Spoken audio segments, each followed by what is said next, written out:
അൽഹംദുലില്ലാഹ് സ്വലാത്തു വസ്സലാമു അലാ റസൂലിൽ അമീൻ വഅലാ ആലിഹി വസ്ഹബിഹി അജ്മഈൻ അമാ ബഅദ് റബ്ബി ഇശ്റഹ് ലി സദ്രി വയസ്സിർ ലി അംരി വഹ്ലുൽ ഉഖ്ദത മിൻ ലിസാനി യഫ്ഖഹു ഖൗലി. നമ്മുടെ കഴിഞ്ഞ ആഴ്ച ഇവിടെ രജിസ്റ്റർ ചെയ്യാനായിട്ട് ഒരു ഓർഫൻ ഫാമിലി എത്തിയിരുന്നു. അപ്പോൾ ആ സഹോദരി സംസാരിക്കുന്നതിനിടയിൽ നിങ്ങളെങ്ങനെ ബിസ്മിയിൽ എത്തിപ്പെട്ടത്, എങ്ങനെ ബിസ്മിയെ നിങ്ങൾക്കാരെ പരിചയപ്പെടുത്തി തന്നതെന്ന് ചോദിച്ചപ്പോൾ ആ സഹോദരി പറഞ്ഞ്, ഞാൻ 7ാം ക്ലാസ്സിൽ പഠിക്കുന്നൊരു മകനെ, അപ്പോൾ ആ മകനെ അവരുടെ ഭർത്താവ് മരിച്ച് 3ാമത്തെ ദിവസം മകനെടുത്ത് വിളിച്ചിട്ട് ആ സഹോദരി പറഞ്ഞ്, ആ സഹോദരന്, അതായത് ആ സഹോദരിയുടെ ഭർത്താവ് ചെറിയൊരു രോഗം അദ്ദേഹത്തിന് ഉണ്ടായിരുന്നു, എന്നാലും ചെറിയ ജോലിക്കൊക്കെ പോയിട്ട് ആ കുടുംബം ഇങ്ങനെ പുലർന്നു പോവുമായിരുന്നു. അപ്പോൾ ആ കുഞ്ഞിനെടുത്ത് വിളിച്ച് മരിച്ച് 3ാമത്തെ ദിവസം സഹോദരി പറഞ്ഞു, മോനെ, നമ്മളപ്പക്ക് വലിയൊരു സമ്പാദ്യം എൻ്റെ അപ്പക്ക് ഇല്ലായിരുന്നു, വലിയൊരു കൂലി ഇല്ലാത്തൊരാളായിരുന്നു. എന്നാലും ഉപ്പ ജോലിക്ക് പോയിട്ട് കുറച്ച് ബുദ്ധിമുട്ടായാലും നമ്മളങ്ങനെ ജീവിച്ചു പോന്നു. ഇനി ആ ഒരു വരുമാനം നിന്നല്ലോ, നമ്മളെന്താ ചെയ്യുക? അപ്പോൾ ആ കുഞ്ഞ് ഉമ്മയെ കൂട്ടിപ്പിടിച്ച് കരഞ്ഞുകൊണ്ട് പറഞ്ഞ്, ഉമ്മ എന്താ ചെയ്യുക, നമുക്ക് ആരുമില്ലല്ലോ, കുടുംബവും എല്ലാവരും പാവപ്പെട്ടൊരു ഫാമിലി അവരുടെ. ആ സഹോദരിയുടെ വീട്ടിലാണെങ്കിലും അവരുടെ ഉപ്പയാണെങ്കിൽ രോഗിയാണ്, ഉമ്മയാണെങ്കിൽ രോഗിയാണ്, അവിടെ ഒരു അത്താണില്ല. ഭർത്താവിൻ്റെ വീട്ടിലാണെങ്കിൽ അവിടെയും ഒരു സമാധാനമില്ല, അവിടെയും വലിയൊരു സാമ്പത്തിക ശേഷിയുള്ളവരില്ല. എന്ത് ചെയ്യും എന്ന് മകൻ തിരിച്ചുമ്മയോട്, എന്താ അമ്മ നമ്മൾ ചെയ്യുക? ഉമ്മ, നമ്മൾ ചിന്തിക്കേണ്ട 7ാം ക്ലാസ്സിൽ പഠിക്കുന്നൊരു കുഞ്ഞാണ്, ഞാൻ സ്കൂൾ നിർത്തട്ടെ, എന്തെങ്കിലും ജോലിക്ക് ഞാൻ പോട്ടെ, ചെറിയ എന്തെങ്കിലും പണിക്ക് ഞാൻ പോട്ടെ അമ്മ എന്ന് ചോദിച്ചപ്പോൾ, വേണ്ട മോനെ, നമ്മൾ പട്ടിണി കിടന്നിട്ടാണെങ്കിൽ ഈ പഠിച്ച് 7ാം ക്ലാസ്സിലെല്ലാം എത്തിയിട്ടുള്ളൂ എന്ന് പറഞ്ഞ് പിറ്റേ ദിവസം മോന് സ്കൂളിലേക്ക് പോവുകയാണ്.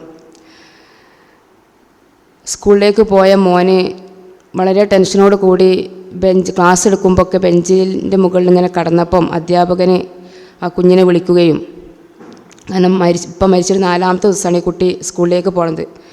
വീട്ടുകാരും വീട്ടിലിരുന്ന് ഇങ്ങനെ ബുദ്ധിമുട്ട് ടെൻഷൻ അനുഭവിക്കേണ്ട, സ്കൂളിൽ പോയാൽ കുറച്ച് ടെൻഷൻ കുറയുമെന്ന് വിചാരിച്ചിട്ട് 4ാമത്തെ ദിവസം കുട്ടിയെ സ്കൂളിലേക്ക് അയക്കുകയാണ്. അപ്പോൾ ഈ കുട്ടിയുടെ പ്രയാസം, കുട്ടി ക്ലാസ് ശ്രദ്ധിക്കുന്നില്ല, ബെഞ്ചിൽ വന്ന് കിടക്കുക കണ്ടപ്പം അധ്യാപകൻ്റെ സ്റ്റാഫ് റൂമിലേക്ക് വിളിച്ചിട്ട് പറഞ്ഞ് സമാധാനിപ്പിക്കാൻ വേണ്ടി വിളിച്ചപ്പോൾ ഈ കുട്ടി ഈ കാര്യം അധ്യാപകനോട് പറയണം, എൻ്റെ അമ്മ ഇങ്ങനെ ചോദിച്ചിട്ടുണ്ട്, ഇനി എന്താ നമ്മൾ ചെയ്യാമെന്ന് ചോദിച്ച്, ഞാൻ എന്താ മാഷ് ചെയ്യുക, ഞാൻ സ്കൂൾ നിർത്തട്ടെ എന്ന് മാഷോട് ആ കുട്ടി ചോദിക്കുകയാണ്. അപ്പം മാഷ് പറഞ്ഞു കൊടുത്തതാണ്, എൻ്റെ ക്ലാസ്സിൽ തന്നെ വേറൊരു കുട്ടിയുണ്ട്, ആ കുട്ടീൻ്റെ പിതാവ് മരിച്ചിട്ട് 6 മാസമായി, അവരിങ്ങനെ കൊണ്ടോട്ടി ബിസ്മി എന്ന് പറയുന്ന ഒരു സെൻറ്ററിൽ പോകുന്നുണ്ട്, ഞാൻ ആ കുട്ടിയെ വിളിച്ച് കൊണ്ടുവരാം, അവൻ്റെ ഉമ്മയുടെ ഫോൺ നമ്പർ വാങ്ങിയിട്ട് എൻ്റെ ഉമ്മക്ക് കൊടുക്കാം എന്ന് പറഞ്ഞിട്ട് ഈ മറ്റേ കുട്ടിയെ സാറ് വിളിച്ച് കൊണ്ടുവന്ന് അങ്ങനെ അവർ പരിചയപ്പെടുകയും ആ കുട്ടിയും ആ ഉമ്മയും ഇവരുടെ ഈ കുട്ടീൻ്റെ വീട്ടിലേക്ക് മാഷ് അവരെ കൊണ്ടുവരികയാണ്. അങ്ങനെ സംസാരിച്ചിട്ടാണ് അവരുടെ യുദ്ധം കഴിഞ്ഞതിന് ശേഷം അവരെയും കൊണ്ട് നമ്മൾ ബിസ്മിയിലേക്ക് വരുന്നത് എന്നുള്ളതാണ് ആ സഹോദരി പറഞ്ഞത്.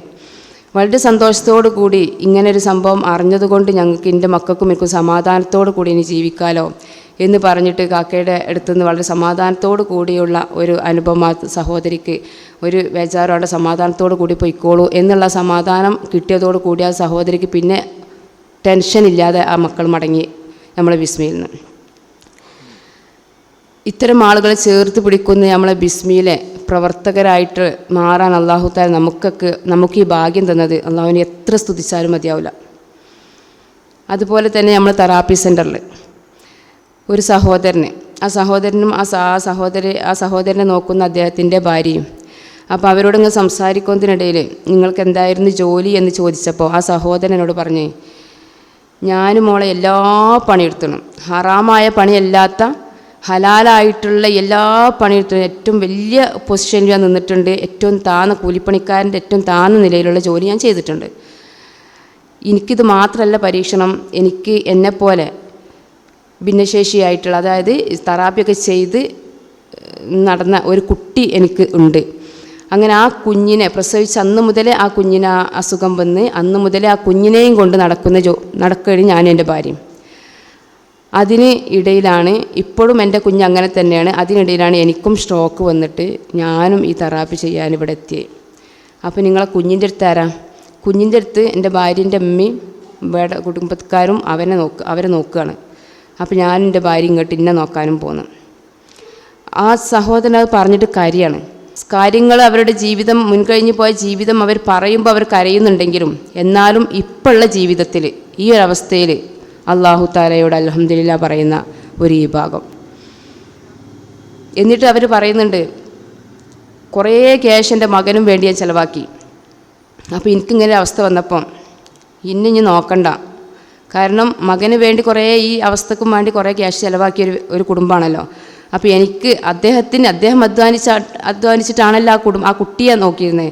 ആ അധ്വാനിച്ച ആൾക്ക് ഇങ്ങനെ സംഭവിക്കുമ്പോൾ ഇനി ഇന്നെ നോക്കണ്ട, എൻ്റെ കഥ കഴിഞ്ഞീണ് എന്ന് പറഞ്ഞ് ഇരിക്കുന്നിടത്തു നിന്നാണ് ഇങ്ങനെ ബിസ്മിയിലൊരു തെറാപ്പി സെൻറ്റർ ഉണ്ടെന്നുള്ളതും ഇവിടെ വന്നാൽ താമസവും ചികിത്സയും സൗജന്യമാണ് എന്നറിഞ്ഞ് വളരെ സന്തോഷത്തോടു കൂടി അള്ളാഹുവിന് ശുക്ർ ചെയ്തിട്ടാണ് അവരിവിടെ എത്തിയത്. ഇപ്പോഴും ഓരോ നിമിഷം ഓൽക്ക് ഈ ഒരു അവസ്ഥ ബിസ്മിയിൽ ഈ ഒരു അവസ്ഥ കിട്ടിയതിന്, ഈ ഒരു അനുഗ്രഹം കിട്ടിയതിന് അവർ അള്ളാഹുവിനെ സ്തുതിച്ചുകൊണ്ടേയിരിക്കണം. എപ്പോഴും സംസാരത്തിൽ എന്നോട് പറയും, എന്നാലും എത്ര ആളുകളെയാണ് ഞാൻ ബിസ്മി നോക്കിക്കൊണ്ടിരിക്കണേ, ഇവിടെ തന്നെ എത്ര പൈസക്ക് ചിലവുണ്ട്. എപ്പോഴും ആ സഹോദരൻ പറയുന്നൊരു വാക്കാണ് എന്നോട്, എത്ര പൈസക്ക് ചിലവുണ്ട് ഇവിടെ തന്നെ, പിന്നെ എന്തൊക്കെയാണ് ഈ ബിസ്മി ചെയ്തുകൊണ്ടിരിക്കുന്നത് എന്ന് പറഞ്ഞിട്ട് എപ്പോഴും അള്ളാഹുവിനെ ബിസ്മിക്കും വേണ്ടി അള്ളാഹുവിനോട് പ്രാർത്ഥിക്കുന്നൊരു സഹോദരനാണത്. അതുപോലെ തന്നെ ഗൾഫിലായിരുന്ന ഒരു സഹോദരൻ കുറേ കാലം 12 വർഷം ഗൾഫിൽ ജോലി ചെയ്തൊരു സഹോദരൻ.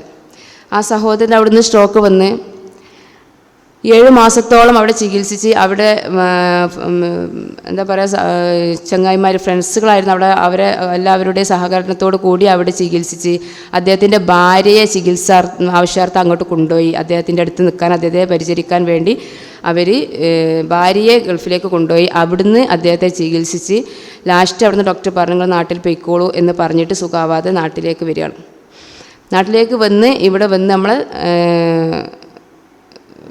രജിസ്ട്രേഷൻ നമ്മളിവിടെ വന്ന് ഇവിടെ നമ്മൾ തെറാപ്പിക്ക് രജിസ്റ്റർ ചെയ്ത് ഇപ്പോൾ അവിടെ നമ്മളെ തെറാപ്പി സെൻറ്ററിൽ ചികിത്സയിലുണ്ട് ആ സഹോദരനും സഹോദരിയും. ആ സഹോദരിക്ക് 3 മക്കളാണ്, 2 ആണും 1 പെണ്ണും. ഈ മകന് നമ്മളൊക്കെ മക്കൾക്ക് മാതൃകയാകേണ്ട ഒരു കുട്ടി. കാരണം ഉപ്പ നമുക്കറിയാം ഒരല്ലലും അറിയാതെ ആ സഹോദരന് ഗൾഫിൽ നിന്ന് ക്യാഷ് അയച്ച് വളരെ സന്തോഷത്തോടു കൂടി ആ സഹോദരി എന്നോട് പറഞ്ഞു, എൻ്റെ മക്കളൊരു പ്രയാസം എന്താണെന്നുള്ള അറിഞ്ഞിട്ടില്ല, എൻ്റെ മക്കളത് പട്ടിണി എന്താണെന്ന് അറിഞ്ഞിട്ടില്ല, എൻ്റെ മക്കൾ അത്രയ്ക്ക് രാജകീയമായിട്ട് എൻ്റെ മക്കൾ ജീവിച്ചിരുന്നു. ആ മോനാണ് പെട്ടെന്ന് വാപ്പാക്കത് സംഭവിച്ചപ്പോൾ നേരെ വാപ്പാനെ ഒരു തരി പോലും വാപ്പാക്കൊരു വിഷമമില്ലാതെ വാപ്പാനെ നോക്കുന്ന അപ്പാന്ന് വിളിച്ച് വാപ്പാൻ്റെ ഒപ്പം വീൽചെയറും വാപ്പാക്ക് എന്തൊക്കെ ചെയ്ത് കൊടുക്കുക അതൊക്കെ ചെയ്ത് കൊടുത്ത് നോക്കുന്ന ഒരു മോനായിട്ട് മാറിയതെന്ന് ആ സഹോദരിക്ക് തന്നെ അത്ഭുതം. മോനെപ്പറ്റി ചിന്തിക്കുമ്പം നമുക്കെന്നെ അത്ഭുതം തോന്നി. എത്ര 10ാം ക്ലാസ്സിലാണ് ആ കുട്ടി പഠിക്കുന്നത്, എങ്ങനെയാണ് ആ അപ്പനെ നോക്കണം, ആ കുട്ടിയുടെ താങ്ങളൊക്കെ കണ്ടാൽ നമ്മളെന്നെ കണ്ണിന്ന് വെള്ളം വന്നു പോകും. നമുക്ക് ഓരോന്ന് നമ്മൾ തെറാപ്പി സെൻറ്ററിൽ പോയ ആരോഗ്യത്തെക്കുറിച്ച് നമ്മൾ നേർക്ക് നേരെ കണ്ട് മനസ്സിലാക്കുമ്പോഴാണ് നമുക്ക് അല്ലാഹു തആല ഓരോ അവയവവും അല്ലാഹു തആല തന്ന ശരീരത്തിലുള്ള ഓരോ അവയവത്തിൻ്റെയും വില നമുക്ക് മനസ്സിലാണെന്നുണ്ടെങ്കിൽ നമ്മൾ തെറാപ്പി സെൻറ്ററിൽ പോയാൽ മതി. ഓരോ ആഴ്ചയിലും അവിടെ വരുന്ന ഓരോ രോഗികൾ മാറി മാറി ഓരോരോ അവസ്ഥക്ക് വരുന്നവർ. ഇപ്പോൾ നമ്മളെ ഇവിടെ സൂചിപ്പിച്ചത് അവർ മിനിയാന്ന് അവരൊന്നും ചലിക്കാത്തൊരവസ്ഥയാണ്. മിനിയാന്ന് ഇതേപോലെ പെട്ടെന്ന് അവർക്ക് നടക്കാൻ ഡോക്ടർ ചെന്ന് അവരൊന്ന് ട്രീറ്റ്മെൻറ്റ് ചെയ്തപ്പോൾ അതിനിടയിൽ അവർ വല്ല നടന്നുപോയി. ആ സഹോദരൻ്റെ ഒരു സന്തോഷം, കൂടെയുള്ളൊരു സന്തോഷം നമ്മളില്ലേ, നമ്മളെ ഇപ്പോൾ ഹോസ്പിറ്റലിലൊക്കെ ഒരു ലേബർ റൂമിൻ്റെ മുമ്പ് നിൽക്കുമ്പോൾ ഒരു കുട്ടി പ്രസവിക്കുന്നൊരു സ്ത്രീയുടെ സിസ്റ്റർമാർ വിളിച്ച് ഒന്ന് പറയാം പ്രസവിച്ചിട്ടോ കുട്ടി എന്താ പറയുമ്പോൾ ഒരു പരക്കം പാച്ചിലുണ്ട് ലേബർ റൂമിൻ്റെ മുമ്പിൽ.